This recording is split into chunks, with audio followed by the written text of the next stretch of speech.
We are here with my wife, Megan, Hi. who, hello, who has the unique perspective of having been along on this pretty amazing journey with me for a couple of years now. So, thank you, Megan, for your time, Mm-hmm. chiseling out some time for me on a Sure. random weekday night. So, I think your perspective will be really interesting to some of the students, some of the listeners for this course, Sure. specifically those who might be thinking about getting involved in a side gig, creating their own YouTube channel as a YouTube creator. Easier said than done. So, I've talked a lot about in the course so far my perspectives and my opinions, but I think it would be helpful to hear from somebody who has been along on the journey and a close family member. So let's start with this. This YouTube journey has been going on for a couple of years. The first 6 months, if you remember, was really hobby like. We didn't really know where the channel was going. And then it started monetizing. It's been around a year and a half of Yes. solid income. So I'm curious what your perspective has been like generally as somebody who's watched this develop from the very beginning. Well, I at first wasn't skeptical. That's not the word, but it more fell under the realm of, oh, that's nice, Ryan. You have another hobby. You're really good at keeping yourself busy. You're not a lazy person. So it was more, oh, Ryan's trying something new. And knowing that it's part of who you are, it was more just giving you the space to do it. Um, and that was easy because it's sort of you're a guy who figures out things to do. So it at first it was I looked at it as your hobby, as something that you were doing and exploring, but just sort of on the periphery. And I thought, oh, how nice. And then allowing space for that. And then when things kind of converged for us as a family, when we were getting less income because I was switching jobs and going back to school. And so everything kind of converged at the same time that there was the monetization started. And so it turned from, oh, Ryan has this hobby idea that actually is doing something to, oh my gosh, this could actually fill in a hole that we right now need. And also, um, it worked. It was more, oh, well, all of this time and energy that Ryan was putting into his hobby is producing more than just, oh, a nice DIY project around the house. Mm-hmm. I was never ungrateful or dismissive of the YouTube pursuits.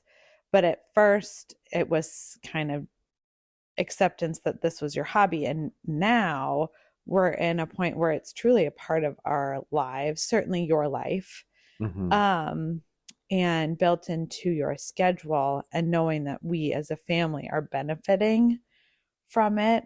Um, I'm an invested member in the team, not with certainly all the ins and outs. I Mm-hmm. try my best to be informed, but it really has been you spearheading everything and me just not saying no. Me just saying yes along the way. Well, that is a huge form of support for Right. sure. Well, yeah, no, that's really interesting and a good reminder, a trip down memory lane because Mm-hmm. I remember that vividly now. It was a little serendipitous when Yes, that it was income very serendipitous. started coming in. Right. We could not be doing what we're doing right now in life with young kids, me in school and working part time, you working full time, and like being able to do the things that we do. And we are not flashy people, but we wouldn't be able to do what we're doing right now without the YouTube channel. Yeah, so I wanted to you mentioned that our family has benefited from this. Mm-hmm. So I wanted to go just a little deeper on that. How has the YouTube channel that we have created uh, Mainly you, but yes. impacted our family. What kind of benefits have you seen besides or in addition to the obvious monetization? Um, well, one benefit, it seems that we're always very conscious of where our finances are. But we aren't as stressed as we could have been, certainly during this time. So that's a big plus. Another plus is things around the house get done because if you think they're for channel worthy, they get done, which is a plus. Uh, Also, it's provided a venue of community for you. I think with responding to comments that people leave and stuff, we were really unsure about doing that based on the fact that the internet can be a weird, swirly You mean deciding to turn on. turn the comments on? Because Yes, initially they had been off right. For a very long for time, very intentionally. over a year. Yes, when you were building and then turning them on. I think it's been a pleasant surprise that you have personally experienced people appreciating your hard work and saying nice things and sort of getting an overall positive vibe from the world out there. It's true. That was a big fear of mine going into it, being the public face or just having your voice out there, people Mm-hmm. judging it.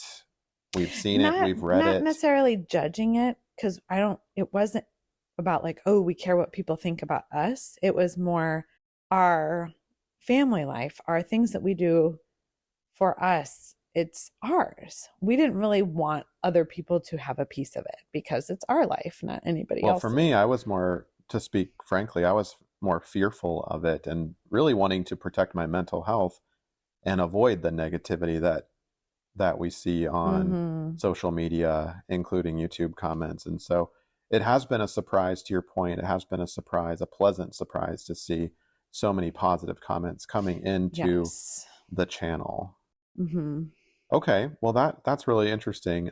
Uh, as you know, operating a YouTube channel requires the use of technology. There's no way around that. My specific model that I propose my students or those listening involves using your phone because your phone is with you all the time.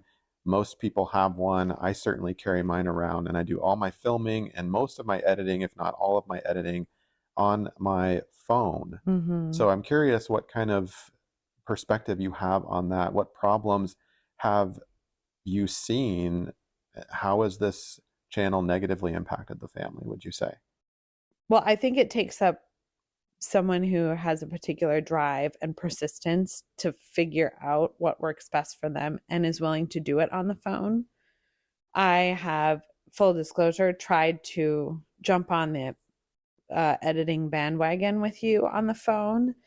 And I am someone who just really finds it sometimes a hard barrier. I like to feel in control of all the pieces. It works beautifully for you.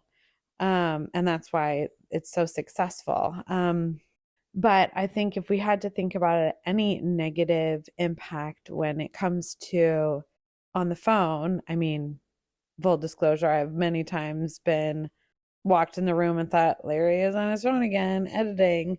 Mm-hmm. And I know that you're not someone who's scrolling Facebook or Instagram or like gaming on your Hey, phone. not that there's anything wrong with No, that. no, not at all.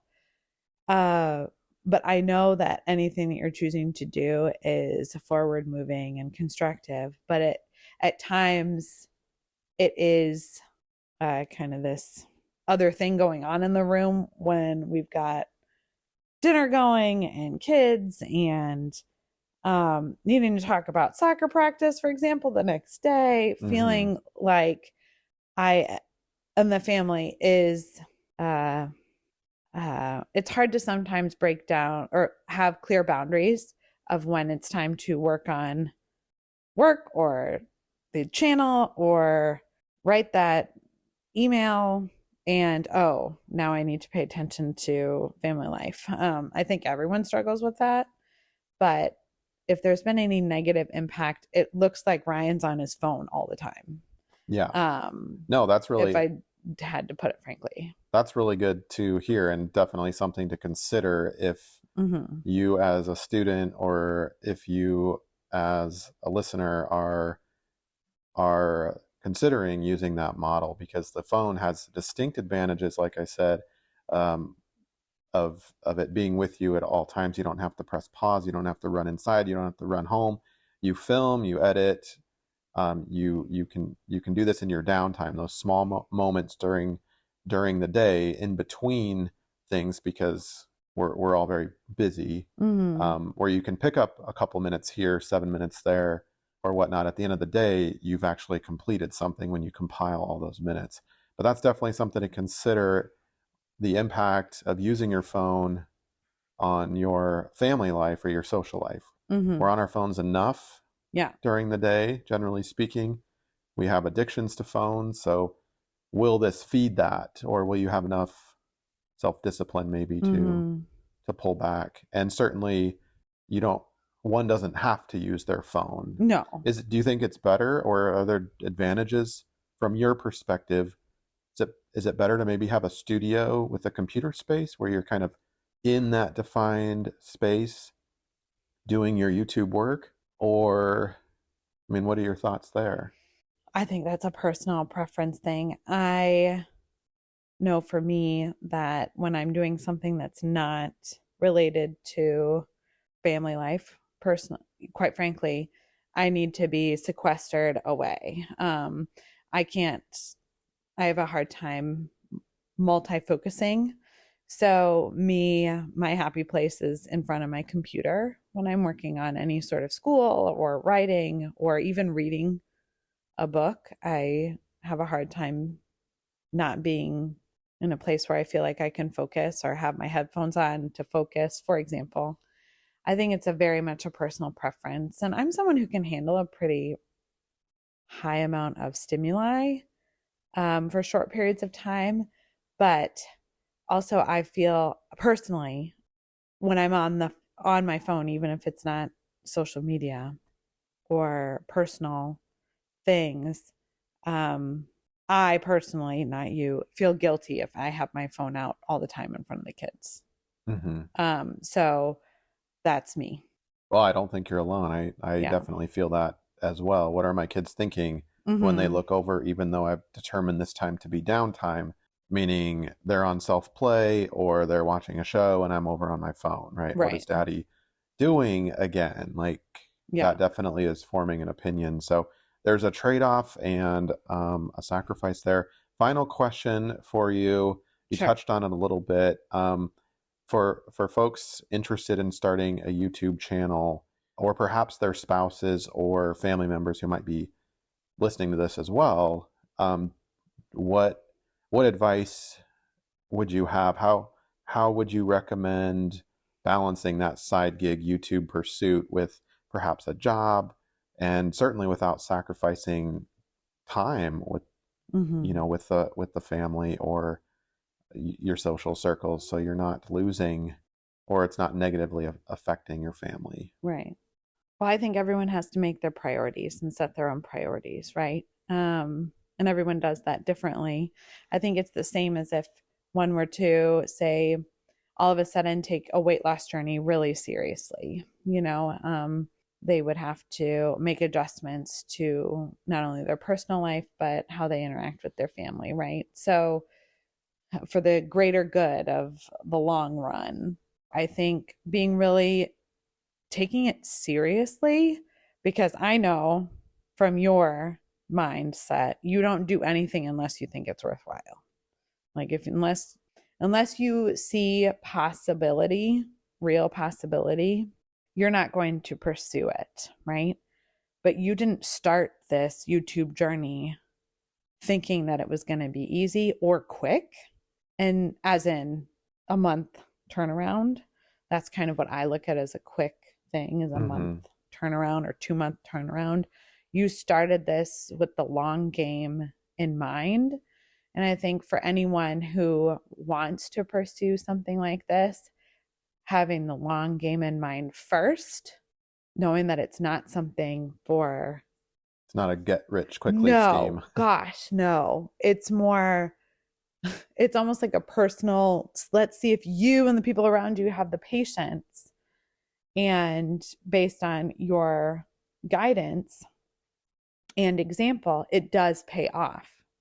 So many times there's things in life where you do a lot of work and a lot of hope and it doesn't work out, or something doesn't happen the way that you thought it would. What this your journey has shown is that it can, um, and based on purely mathematics, it does, with how YouTube content is growing. So I think the advice is, don't think it's going to happen overnight. That includes everybody involved, right? So if someone says, "Oh, I'm going to start my YouTube channel tomorrow," you can say, "Oh, yay, super, you're awesome." And then expect in a month to be like, "So how much have you made?" Like, that's not going to, no, that's not going to work. Also, I would say to sort of the skeptic that when Ryan first started doing this, like, "Oh, well, I'm just going to film stuff I'm doing around the house." And I never told him this, but it was like, okay, fine. Again, the hobby thing. Like, okay, Ryan has a hobby. It's so sweet. He's showing everyone what our bathroom renovation looks like. But I'm like, don't people know how to do this? Like, I'm someone who I sh- I've been pleasantly surprised, and I was a skeptic on how much YouTube is truly a tool for everyone, and not in even little things like how to take care of your plants, or how to pull up a zipper, how to clean your washer after a diaper has exploded. I remember all of those, Yeah, yes. those have all been like, oh, like real people are doing what we're doing. So I would say, to kind of advice is that, YouTube fills in the void of a lot of people not knowing how to do things, or thinking about, or needing that extra example.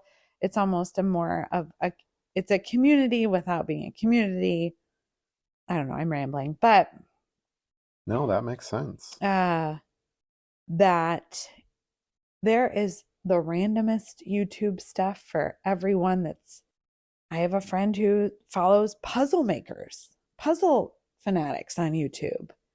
I have no desire to look those up. I am not a puzzle person, but she's found her people. And so I think that can also speak to the, if you're a support person or you're doing this journey on your own, trying to figure out what people would be interested in, if you have an interest in it, the likelihood of someone else being interested in it is pretty high.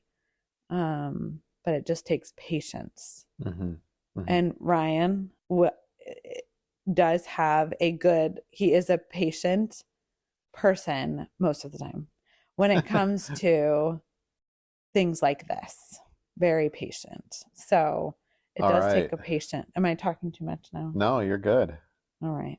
So, would you one word answer? Hmm. Would you recommend that people do this? Is it worth it? Based on everything that you just said. Yes. Okay, there you have That it. was She held to the one answer. well, The that's one what word you asked answer. for. But overall for us, it has certainly been worth it. Do we know where it's going to be in a year? No, but certainly it has been worth it. All right. Thank you very much for your time and for your unique perspectives. Really appreciate it. You're welcome.